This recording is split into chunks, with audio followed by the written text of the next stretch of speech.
শ্রীধামরাকান্দির কথা জানেন, আমার বাবা হরিচাঁদ ঠাকুরের কথা, বাবা গুরুচাঁদ ঠাকুরের কথা, আমার হীরামন পাগল, আমার গোলক পাগল, আমার লোচন পাগল, আমার বিচরণ পাগল, আমার সাধক অশ্বিনী তারক গোসাই, কত মহাজন মহারথী এসেছে। তারা দেখিয়ে গেছে নামের কি মহিমা, নামের কি গুণ। নাম কি যে সম্বল করেন, আমি তার সঙ্গে থাকে, তার কোনো ইচ্ছা অপূর্ণ থাকে না।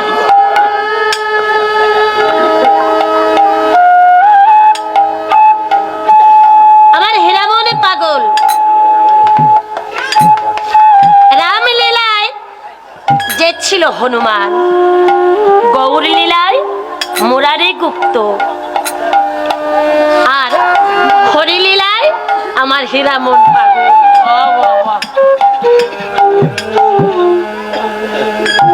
হীরামনের দাদারা একদিন ডেকে বলছে, হীরা, ও হীরা, আগামীকাল তুমি কোথাও যেও না। ডেকে বলছে, দাদা আগামীকাল তো আমি বাড়িতে থাকতে পারবো না। বলছে কেন? বলছে দাদা আজ মঙ্গলবার, আগামীকাল বুধবার, বাবার বাড়িতে মহা উৎসব, কত সাধু বৈষ্ণব আসবে। আর যেখানে সাধু বৈষ্ণবের আগমন হয় সেখানে প্রেমের মেলা মেলে। আর সেখানে কি হয় জানো? সেখানে যে প্রেমের বেচা কেনা হয়।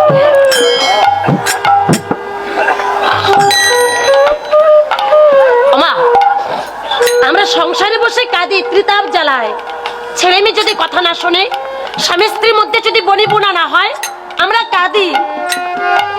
কিন্তু এখানে এসেছি, এই যে নববৃন্দাবনে এসেছি, এখানে তো কেউ বকেনি, কেউ তো মারেনি, কেউ কোনো আঘাত দিয়ে কথা বলেনি, তবু কেন সবার নয়নে জল? এ কি দুঃখের কান্না বাবা?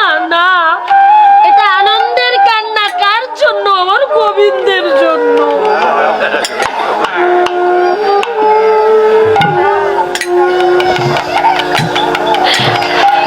ছেলে মেয়ের জন্য কাঁদবেন, 10 থেকে 15 মিনিট কান্নার পরে দেখবেন চোখের জল আসবে না।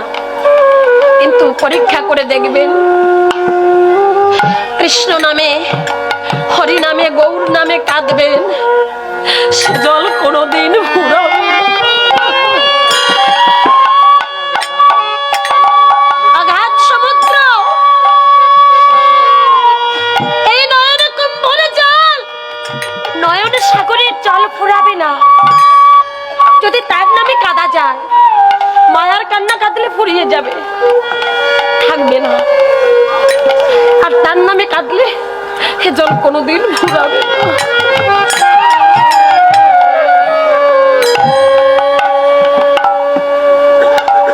রামন ডেকে বলছে, দাদা আমি বাবার বাড়িতে যাবো, মহা উৎসব, আমি ভক্ত সঙ্গ সাধু সঙ্গ করবো। বড়দা ডেকে বলছে, হীরা, জীবনে তোমার অনেক যন্ত্রণা সহ্য করছি, আর পারছি না। তুমি সংসার রেখে শ্মশানে রাত্র কাটাবে, হরিনাম করে বেড়াবে, পাগলামি করবে, আর এই সংসারে ভূতের বাগার আমাদের খাটতে হবে। পারবো না ভাই, ওটা তো হবে না। তুমি যাবে না তো যাবে না, আগামীকাল আমার সঙ্গে যাবে, জমি চাষ দিতে হবে, জমি চাষ দিতে হবে। আমার হীরামন নয়নের জল ছেড়ে দিয়ে ডেকে বলছে, দাদা আমি কোনোদিন কিছু চাইবো না, বিষয়, বাড়ি, জমি জমা এসব আমার কিছু চাই না। আমায় শ্রীধামরাকান্দি যেতে দাও, আমি বাবার বাড়িতে যাব, আমি ভক্ত সঙ্গ সাধু সঙ্গ করব। ডেকে বলছে না, না যখন বলেছে হ্যাঁ তো হবে না। খুব ভোরবেলায় গোয়াল ঘর থেকে গরু নিয়ে বের হবে, লাঙ্গল কাঁধে নিয়ে বের হবে, কথাটা যেন মনে থাকে।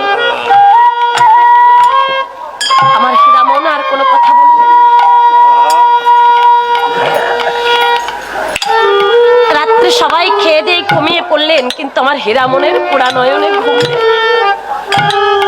গুনগুন সুরে হরিনাম করে আর নয়ন জলে ভেসে যায়। নিশি প্রভাত হতে না হতে আমার হীরামন গোয়াল ঘরে প্রবেশ করে গরুগুলোকে ডেকে বলছে, তোরা তো অবলা ধর, এই জগতের মানুষ ভাবে তোরা কিছু বুঝিস না, আমি জানি তোরা সব বুঝিস। গলা থেকে যখন দড়ি ছেড়ে দিয়েছে, গরুগুলো জমির দিকে ছুটে চলেছে। আমার হীরামন লাঙল কাঁধে নিয়ে চলছে। দাদাও গিয়েছে জমিতে গিয়ে, দাদা ভাবে দুখানা হাল চলবে, হীরামনকে পিছনে রাখা যাবে না। ও সিধা মোড়া কান্দির কথা ভাবতে ভাবতে যদি ভালো করে চাষ না দেয়, ভালো করে যদি চাষ না দেয়, ওকে রাখবো সম্মুখে, আমি থাকবো পিছনে। দুখানা হাল চলছে, সকাল গড়িয়ে দুপুর, দুপুর গড়িয়ে বিকাল। আমার হীরামন ওদিকে চাষ ঠিকই দেয়, ওমা মুখে তার মধুমাখা হরিনা আর নয়নে তার প্রেম ধারা।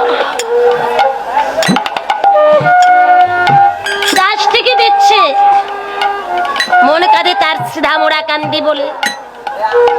সকাল গড়িয়ে দুপুর, দুপুর গড়িয়ে বিকাল।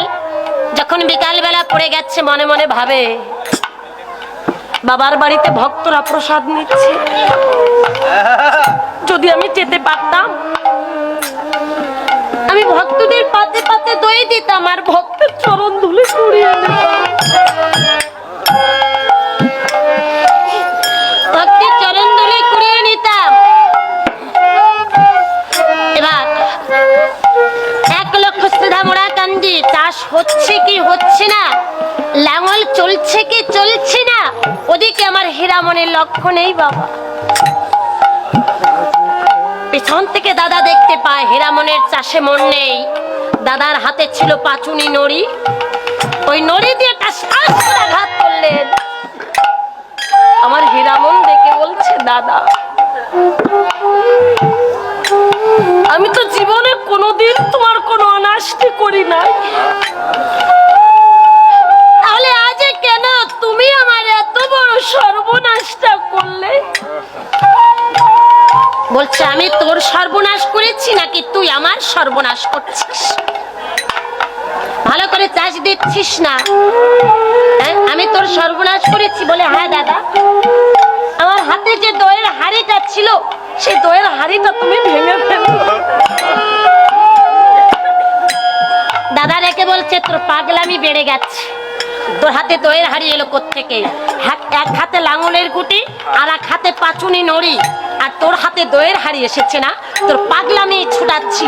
এই বলে পাচুনি নড়ি ধরে আরবার কাস্তান করে আঘাত করলেন। আমার হীরামন আর কোনো কথা না বলে দুটি নয়নের জলে বক্ষ প্লাবিত করে। আমার দাদু গুরু বিশ্ববন্ধু ফটিক ঘোষার একটা গানে আছে, হে যে পুরা কেমন পুরা রে, জাল পড়ে না সে জানবে,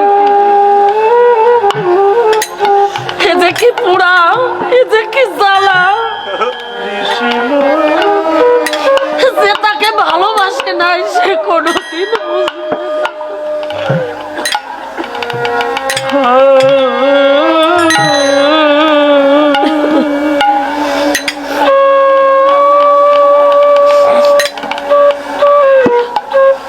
আমার হীরামন কোনো কথা না বলে শ্বাস দেয়, গুনগুন সুরে হরিনাম করে। অল্প একটু বেলা আছে, কয়েকজন ভক্ত সিধা মোড়া কান্দি থেকে প্রসাদে নেওয়া শেষ করে রাউত খামারের পাথার দিয়ে যখন যায়, একজন অন্যজনকে ডেকে বলে, ও ভাই তাকিয়ে দেখ, ওই তো হীরামন পাগল, ওই তো হীরামন পাগল। বলে, না, হীরামন আসবে কি করে? একটু আগে বাবার বাড়িতে দেখে আসলাম, ভক্তদের পাতে পাতে দই দিচ্ছে, কি জানো কি হলো, হাত থেকে দইয়ের হাড়িটা পড়ে ভেঙে গেল।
ওই জমি যদি চাষ দিতে যায়, আমার দেহ জমির চাষ যে বাকি রয়ে যাবে।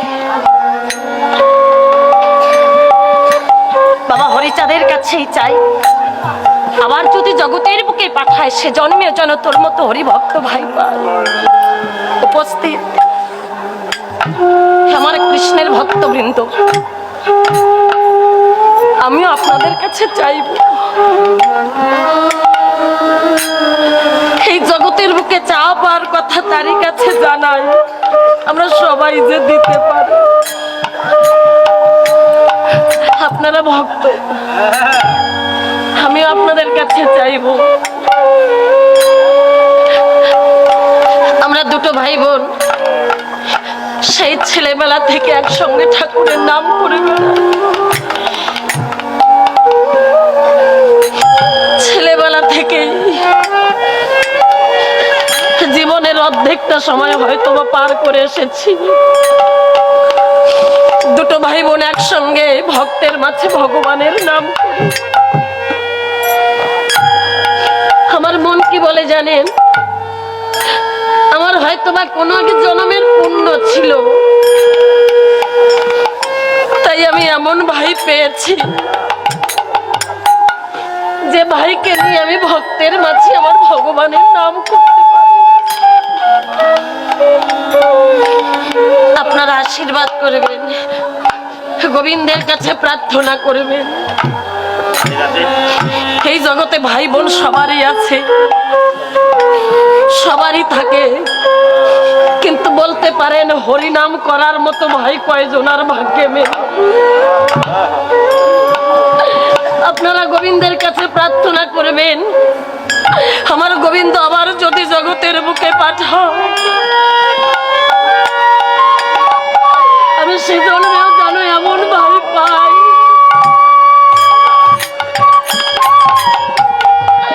যে ভাইকে নিয়ে আমি ভক্তের মাঝে আমার ভগবানের গুণকীর্তন করতে পারি। আমি দাদাকে বলি যে দাদা, তুই আমার আগে জগতের বুকে এসেছিস, এমন নিয়ম নেই যে তুই আমার আগে যাবি। এই জগতে আসার সিরিয়াল আছে, যাওয়ার কোনো সিরিয়াল নাই। তাই আমি বলি, আমি তো তোর শুধু ছোট বোন নই, এই জগতের বুকে বড় ভাইয়ের কাছে তার ছোট ভাই বোন সন্তান সমান, বড় ভাই পিতৃ সমান। আমি তোর কাছে তোর মেয়ের মতো, যদি তোর আগে আমার উপারের ডাক এসে যায়, যদি তোর আগে আমায় উপারে পাড়ি জমাতে হয়, তোর কাছে মিনতি, যদি শুনতে পাস ছোট বোনের জীবন প্রদীপটা নিবু নিবু, প্রায় বিলম্ব করবি না, ছুটে যাস আমার কাছে। মরণ যখন ঘরের দুয়ারে এসে দাঁড়াবে, পিছন ফেরার সময় হয়তো বা পাবো না, বদনে বা হয়তো বা হরিনাম করার মতো ক্ষমতা থাকবে না। সেদিন তুই আমার শত জনমের বান্ধব হয়ে আমার কর্ণে একটু মধুমাখা কৃষ্ণ নাম দিস, আমার অঙ্গে একটু কৃষ্ণ নাম লিখে দিস দাদা।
দিন জগতে রাখবে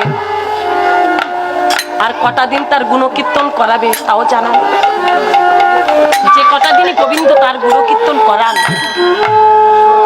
যেন দুটো ভাই বোন একসঙ্গে এই ভক্তের মাঝে আমার গোবিন্দের নাম করতে পারে, গোবিন্দ চরণে যেন ভক্তির উদয় হয়, যেন গোবিন্দকে একটু ভালোবাসতে পারে, এই আশীর্বাদ আপনারা। তাই আমার গোরা যে নাম নিয়ে এসেছে মা, ওই নাম যেন ভুলে না যায়। নাম আর নামই যে অভেদ। আমার গোরা যেতে যেতে সেদে সেদে কলির জীবের দ্বারে দ্বারে নাম বিলিয়েছে কেমন ভাবে, যাকে দেখে তাকে কহে লহ কৃষ্ণ নাম,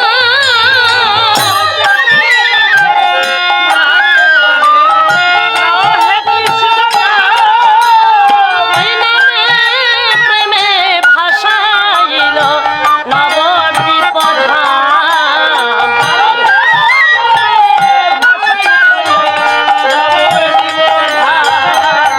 আবার শান্তিপুর ডুবু ডুবু নদিয়া ভেসে যায়,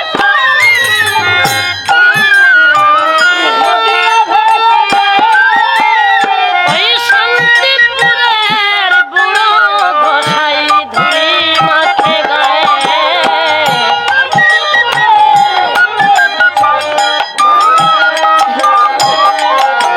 এ তো ধুলা নয়, ধুলা নয়, রাধা পদ রেণু।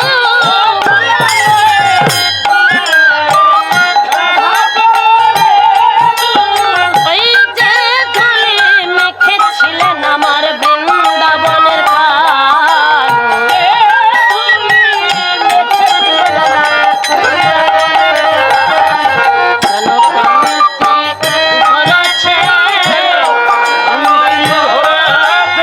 ওই রাধা কান্ত কান্ত প্রেমে কান্তি ধরেছে,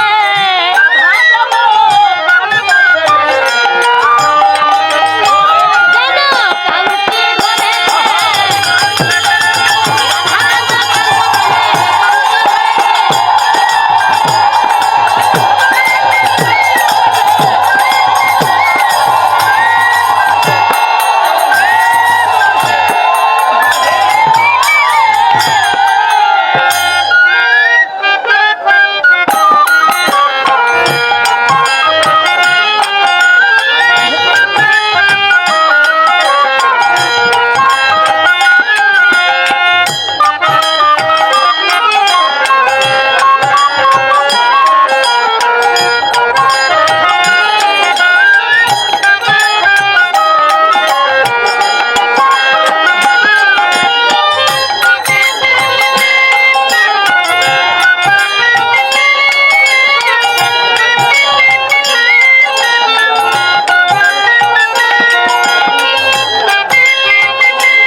হরিবল হরিবল নিতাই গৌর হরিবল।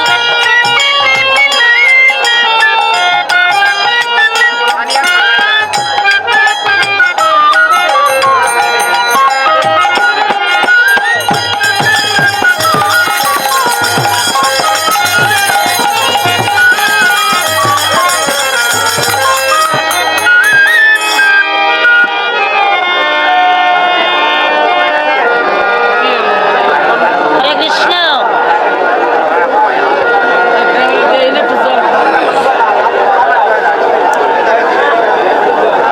এক আসর শেষ হওয়ার আগেই এত। হরে কৃষ্ণ। আমি গৌরালোচনায় পর্যন্ত রেখে এক্ষণি ভক্তচরিতে প্রবেশ করছি। আপনাদের সম্মুখে তুলে ধরব এক মহাবৈষ্ণবের চরিত্র।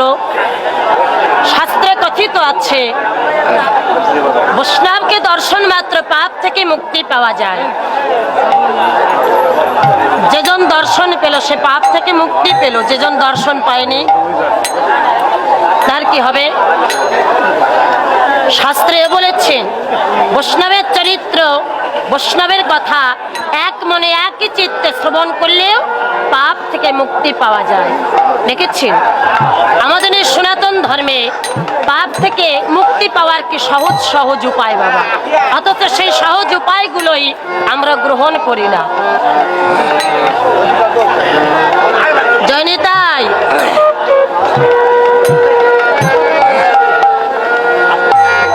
রাধে রাধে, কথা বলবেন না। 3.5 ঘন্টা টাইম এখনো বাকি আছে, তো এর আগেই যদি উঠবস করা হয়, বুঝি অনেক সময় বসে থাকতে কষ্ট হয়, কেউ হাই প্রেশারের রুগী, কেউ ডায়াবেটিক্সের রুগী, বাইরে যেতে হয়, এটা আমিও বুঝি। তো যে যাচ্ছেন বাইরে যাবেন, বাইরের কাজ সেরে আবার আসবেন এও জানি, তবে যারা বসে আছেন তারা কথা বলবেন না, এটাই আমার অনুরোধ।